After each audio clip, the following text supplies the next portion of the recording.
अगर ये सब है तो क्लीन चिट है। इस रिपोर्ट में हमारे पैनल ने किसी का भी नाम नहीं लिया है। तो क्या इस रिपोर्ट में यह लिखा हुआ है कि करप्शन हुआ था लेकिन भूतों ने किया था? घपला किया किसने फिर? इसमें तो किसी का नाम नहीं लिया हुआ।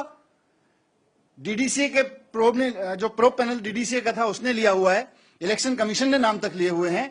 एसएफआईओ रिपोर्ट में नाम है। हमारी रिपोर्ट तो उनको समराइज करके कहती है, पेज 34 पे साफ साफ कहती है कि साहब घपले हुए हैं, बहुत ज्यादा घपले हुए हैं, इनकी जांच करी जाए, इंक्वायरी ऑफ कमीशन बनाया जाए।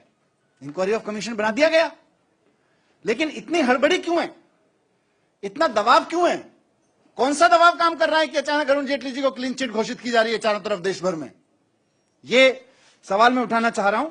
और 3-4 चीजें मैं बहुत कैटेगराइज समराइज करूं अपनी बात को कि अभी जांच तो शुरू हुई है। कल ही गोपाल सुब्रमण्यम साहब ने अपना लेटर ऑफ एक्सेप्टेंस दिया है, लेटर ऑफ ज्वाइनिंग दिया है। और गोपाल सुब्रमण्यम साहब कोई ऐसे व्यक्ति नहीं है जिनकी इंटीग्रिटी पे कोई सवाल किया जा सके। अगर डर नहीं है, अगर घपला नहीं किया है, जो लोग आश्वस्त हैं वो लोग खुल के कहें ना, जांच होने दीजिए, क्या दिक्कत है? वो खुल के कहें कि जांच करने गोपाल सुब्रमण्यम साहब। जो लोग गोपाल सुब्रमण्यम साहब की निष्पक्षता पे सवाल उठा रहे हैं, मैं उनके लिए भी कह देता हूं कि निर्भया केस में गोपाल सुब्रमण्यम साहब थे प्रूफ पैनल में, जो पैनल बना था।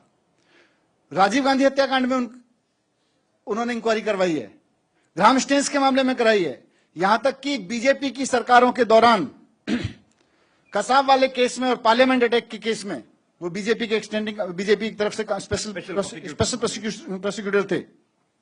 दिल्ली सरकार ने तो सिर्फ एक बार उनसे ओपिनियन लिए।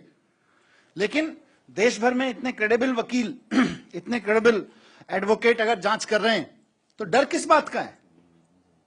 डरे ना, बस इन सवालों के जवाब दे दें। मेरा पहला सवाल तो यही है कि जेटली जी डीडीसीए के अध्यक्ष थे कि नहीं थे जिस दौरान इतने घपले हुए? 99 से 2013 के बीच में अध्यक्ष थे कि नहीं थे? इतना बता दें। दूसरा, बीजेपी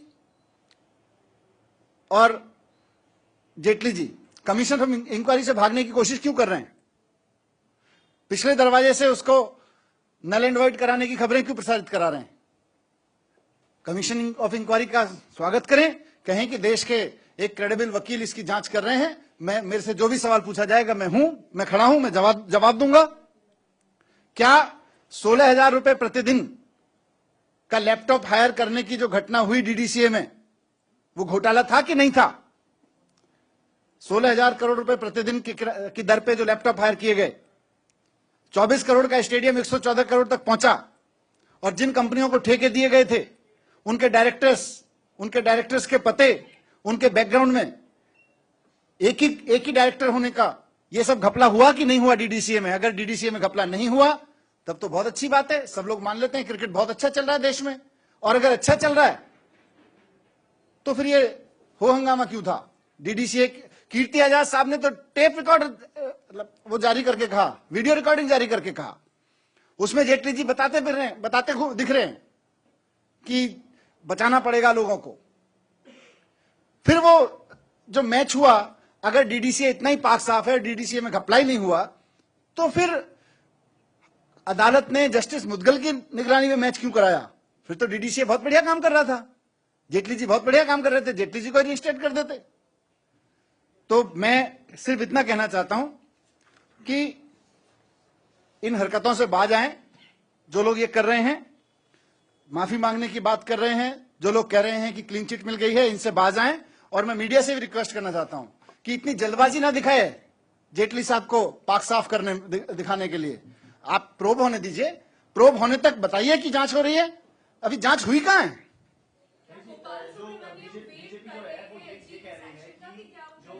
उन्होंने ज्वाइन कर लिया है, ये लेटर। उसमें कहीं भी 247 की जो रिपोर्ट है उसमें कहीं भी अरुण जेटली का नाम नहीं है। तो फिर किस आधार पर मुख्यमंत्री अरविंद केजरीवाल ने इस रिपोर्ट के आधार पर अरुण जेटली का नाम ले लिया? आपका आधार क्या है? क्योंकि अध्यक्ष थे वो। हम तो ये कह रहे हैं उस दौरान अध्यक्ष थे। अगर उनकी कोई भूमिका नहीं थी तो बहुत बढ़िया, भूमिका थी तो उनको पकड़े जाना चाहिए, जांच होनी चाहिए ना। जांच से क्यों घबरा रहे हैं? घोटाले हुए तो अध्यक्ष कौन था डीडीसीए का?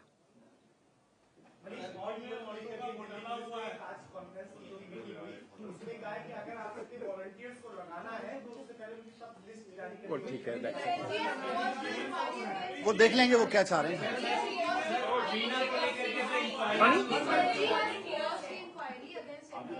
Have you? Who? Which inquiry? That's it. That's apart. That's a different. Volunteers अगर ऑड इवन की पूरे दौरान कैंपेन के दौरान अगर रोड पे उतरेंगे तो उनको आईपीसी के सेक्शंस के अंदर चार्ज करा जाएगा. They are breaking the law. ठीक Thank है. you. दिल्ली के उप मुख्यमंत्री मनीष सिसोदिया को आप सुन रहे थे. डीडीसीए विवाद पर बोलते हुए बड़ा सवाल उठा रहे हैं कि बीजेपी क्या डर रही है, जांच से क्यों भाग रही है. जिस जांच आयोग का गठन किया गया है दिल्ली सरकार द्वारा और पूर्व सॉलिसिटर जनरल गोपाल सुब्रमण्यम उस मामले में अब जांच को तैयार हो गए हैं. जांच तो होने दीजिए. आखिर अरुण जेटली को क्लीन चिट देने की जल्दबाजी क्यों कर रही है बीजेपी. आयोग ने किसी को क्लीन चिट नहीं दी और कल बीजेपी ने प्रेस कॉन्फ्रेंस करके दिल्ली सरकार की जिस रिपोर्ट का हवाला दिया था और यह कहा था कि उसमें अरुण जेटली का नाम नहीं है. मनीष सिसोदिया कह रहे हैं कि किसी का भी नाम नहीं लिया गया है, लेकिन घोटाला हुआ है. जांच आयोग को जांच करने दीजिए. आखिर अरुण जेटली को क्लीन चिट देने की जल्दबाजी क्यों कर रही है बीजेपी.